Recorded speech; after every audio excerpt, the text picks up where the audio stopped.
আসসালামু আলাইকুম প্রিয় শিক্ষার্থী বন্ধুরা, তোমরা যারা এইচএসসি 25 সালে পরীক্ষার্থী ব্যাচ রয়েছো, তোমরা যারা এই সালের পরীক্ষার্থী ব্যাচ রয়েছো এবং যারা তোমরা ইয়ার ফাইনালে পড়তেছো, অর্থাৎ তোমাদের যেই 25-এ যাদের ইয়ার ফাইনাল মানে ইয়ার সেন্স পরীক্ষা, তাদের জন্য আজকের এই ভিডিওটি। আজ থেকে শুরু হয়ে গেল আইসিটি চ্যাপ্টার অধ্যায়ভিত্তিক যে সাজেশন পর্ব। এইটা আজকে আমরা আলোচনা করব চ্যাপ্টার 1-এর সাজেশন নিয়ে। তোমরা যারা পরীক্ষার্থী ব্যাচ রয়েছো, তোমরা যদি এই লেকচারটি শেষ পর্যন্ত দেখো, ইনশাল্লাহ তোমাদের বেসটা বা তোমাদের প্রস্তুতিটা আরও মজবুত হবে, এইটা আমার বিশ্বাস। এই ভিডিওটা যদি তোমরা শেষ পর্যন্ত দেখো, তাহলে তোমাদের বেসটা বা প্রস্তুতিটা আরও প্রবল বা অনেক শক্তিশালী হবে, এটা আমার বিশ্বাস ইনশাআল্লাহ।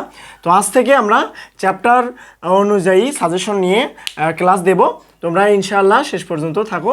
আমরা দেখব আজকে আইসিটি চ্যাপ্টার 1, এইটার সবচেয়ে ইম্পর্টেন্ট এবং গুরুত্বপূর্ণ বিষয়গুলো কি কি, সেখান থেকে আমরা কিভাবে সিকিউ এবং এমসিকিউ দিব সেইটা।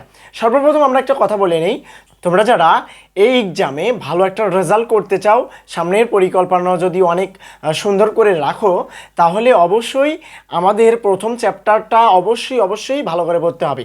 তোমাদের যারা এইরকম বুদ্ধি দিয়েছে যে চতুর্থ অধ্যায় থেকে একটা দিব, পঞ্চম অধ্যায় থেকে একটা দিব, কেন রে ভাই? আমরা দিব হচ্ছে প্রথম অধ্যায় থেকে অন্ততপক্ষে একটা সৃজনশীল অবশ্যই আসবে, এবং সেই সৃজনশীলটা যেন আমরা কি করতে পারি, কমপ্লিট করতে পারি, অনেক সুন্দরভাবে লিখতে পারি।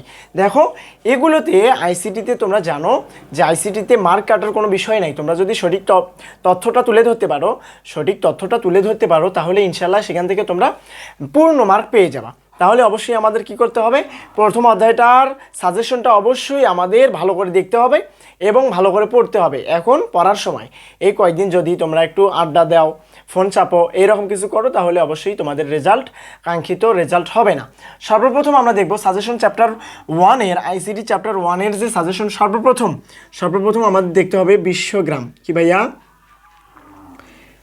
বিশ্বগ্রাম। দেখেন, বিশ্বগ্রাম থেকে 100% এমসিকিউ থাকবে, 100% এমসিকিউ থাকবেই। এইটা এমসিকিউ এর জন্য অবশ্যই পড়বেন। এখন দেখেন, এই বিশ্বগ্রাম কি, বিশ্বগ্রাম নিয়ে অবশ্যই আমার লেকচার দেওয়া আছে।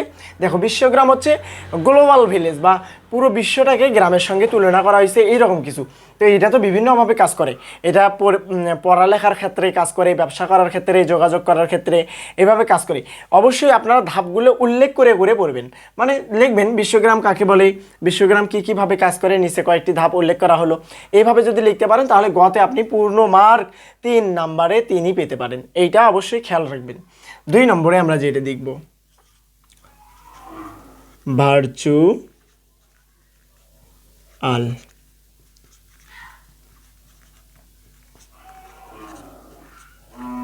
Virtual reality. এইটাও এমসিকিউ এর জন্য অধিক গুরুত্বপূর্ণ। এমসিকিউ আমরা শুধুমাত্র এমসিকিউ দেখাচ্ছি, এখানে যে কয়টি আমি সিরিয়াল অনুযায়ী লিখব, সবগুলোর ভিতর থেকে অন্ততপক্ষে একটা সৃজনশীল কমন আসবে, এটা আমার বিশ্বাস 100%। প্রতি বছর হয়ে আসছে। এর পূর্বে যে আমরা সাজেশনগুলো দিয়েছি, সেগুলো দেখবা যে আমাদের সাজেশন অনুযায়ী আসছে, এটা আমরা বিশ্বাস রাখি। দেখো, ভার্চুয়াল রিয়েলিটি বাস্তব নয়, তবে বাস্তব চেতনার মতো উদ্রেককারী বিজ্ঞান নির্ভর একটা প্রযুক্তি, মানে বাস্তব নয়। যেমন আমরা ভার্চুয়াল রিয়েলিটি ব্যবহার করে গাড়ি চালানো শিখতে পারবো, অর্থাৎ একটা ঘরের ভিতরে একটা বিশেষ প্রযুক্তি ব্যবহার করে আমরা ঘরের ভিতরেই গাড়ি চালানো প্রশিক্ষণটা নিতে পারবো। বাহিরের পরিবেশের সঙ্গে খাপ না খেয়ে আমরা ভেতরেই কি করতে পারবো, গাড়ি চালানো শিখতে পারবো। হয়তো বা প্রথমেই তুমি একটা গাড়ি চালাতে গেছো, সেখানে অ্যাক্সিডেন্ট করে ফেলাইছো, তাহলে সেটা দেহের জন্য বা শরীরের জন্য ঝুঁকিকর। তো ঝুঁকির থেকে বাঁচার জন্য আমরা কি করতে পারি, ভার্চুয়াল রিয়েলিটি। এই ভার্চুয়াল রিয়েলিটি আবার কী কাজে ব্যবহার করা হয়, কার ড্রাইভিং, যুদ্ধ প্রশিক্ষণ, বিমান চালনা, তারপরে পড়ালেখা ইত্যাদি সকল ক্ষেত্রে আমরা ভার্চুয়াল রিয়েলিটি ব্যবহার করতে পারি। একটা উদাহরণ বলি, দেখো, একজন শিক্ষক ছাত্রদের পড়াচ্ছেন, কি পড়াচ্ছেন, যে সমুদ্র সৈকত অনেক সুন্দর। তাহলে সমুদ্র সৈকত কি ছাত্ররা বুঝবে? সুন্দর জিনিসকে বাক্যে প্রকাশ করা যায় না বা ভাষায় প্রকাশ করা যায় না। তাহলে কি করতে হবে, সবগুলো স্টুডেন্টকে ত্রিমাত্রিক ভার্চুয়াল রিয়েলিটি প্রযুক্তিটা যদি ব্যবহার করতে দেওয়া হয়, তাহলে তারা ক্লাসে বসে থেকেই তারা সমুদ্র সৈকতটাকে উপভোগ করতে পারবে, তারা দেখতে পারবে সরাসরি। এইরকম কিছু প্রযুক্তি হচ্ছে ভার্চুয়াল রিয়েলিটি। 3 নম্বর আমরা যেটা দেখব, আমরা প্রথম সিরিয়াল অনুযায়ী আসতেছি না, কোনটা সবচেয়ে গুরুত্বপূর্ণ সেইগুলো আমরা দেখতেছি। সর্বপ্রথম এখানে আরেকটা দেখবেন, বায়োমেট্রিক্স।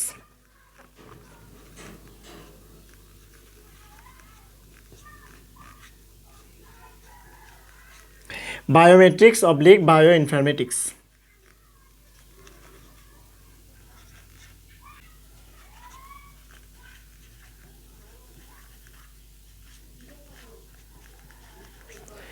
বায়োমেট্রিক্স এবং বায়ো ইনফরমেটিক্স, এইটা আমি 90% কমন দিলাম, এখান থেকে 99% কমন দিলাম, এখান থেকে একটা সৃজনশীল অবশ্যই হবে, এইটা আমার বিশ্বাস। এইটা বিশ্বাস রেখে বায়োমেট্রিক্স বায়ো ইনফরমেটিক্স দেখে যাও, ইনশাল্লাহ আপনাদের পরীক্ষায় দেখবেন এইটাই এসে গেছে।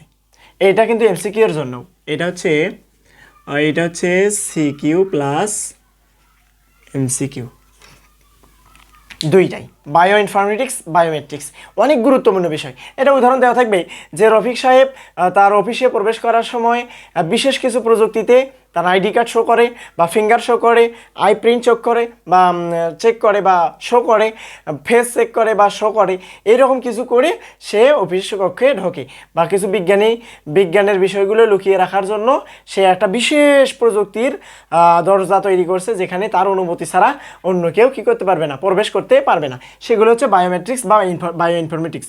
বায়োমেট্রিক্স কি? শনাক্তকরণ পদ্ধতি। এইটা নিয়েও আমার লেকচার দেওয়া আছে, অবশ্যই আপনারা দেখবেন। তো এখন দেখেন আমরা চতুর্থ যেটা দেখব, দেখো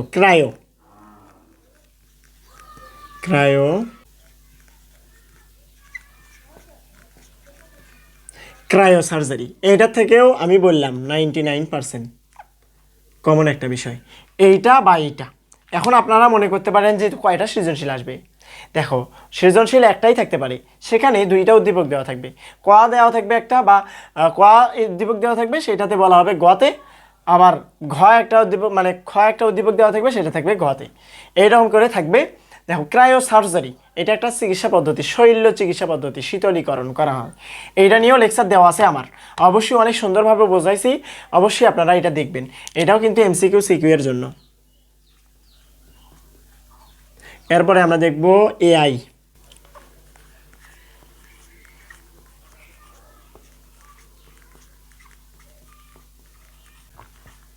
কৃত্রিম বুদ্ধিমত্তা।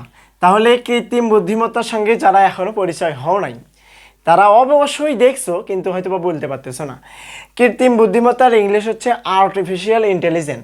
আর্টিফিশিয়াল থেকে এ, ইন্টেলিজেন্ট থেকে আই, তাহলে ফরম্যাট কি দাঁড়ালো? A I.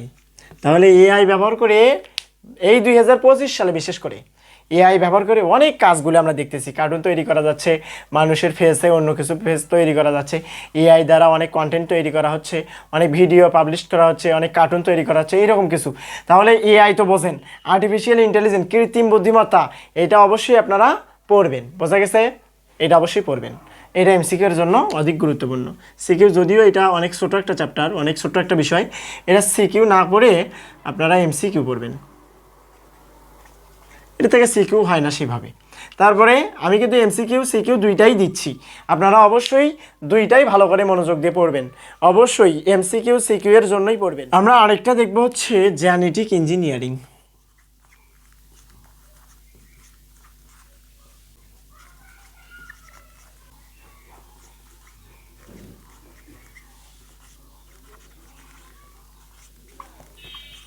জেনেটিক ইঞ্জিনিয়ারিং এটাও সৃজনশীলের জন্য গুরুত্বপূর্ণ, 90% দিলাম।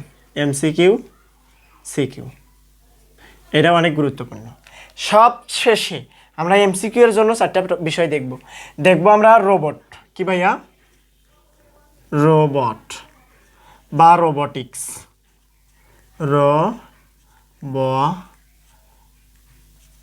রোবোটিক্স দেখব, রোবট বা রোবোটিক্স দেখব। এর পরবর্তীতে আমরা দেখব ন্যানো টেকনোলজি। কি ভাইয়া? ন্যানো টেকনোলজি,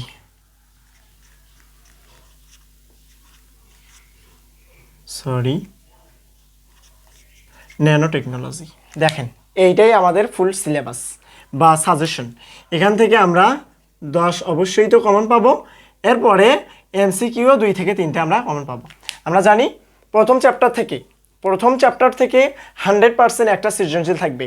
আমরা যারা A+ নিয়ে আসার চিন্তা করতেছি বা A+ থেকে আরও ভালো কিছু রেজাল্ট করতে চাচ্ছি, তারা অবশ্যই চ্যাপ্টার 1কে গুরুত্ব দিতে হবে। তাদের অবশ্যই চ্যাপ্টার 1কে গুরুত্ব দিতে হবে। কেন?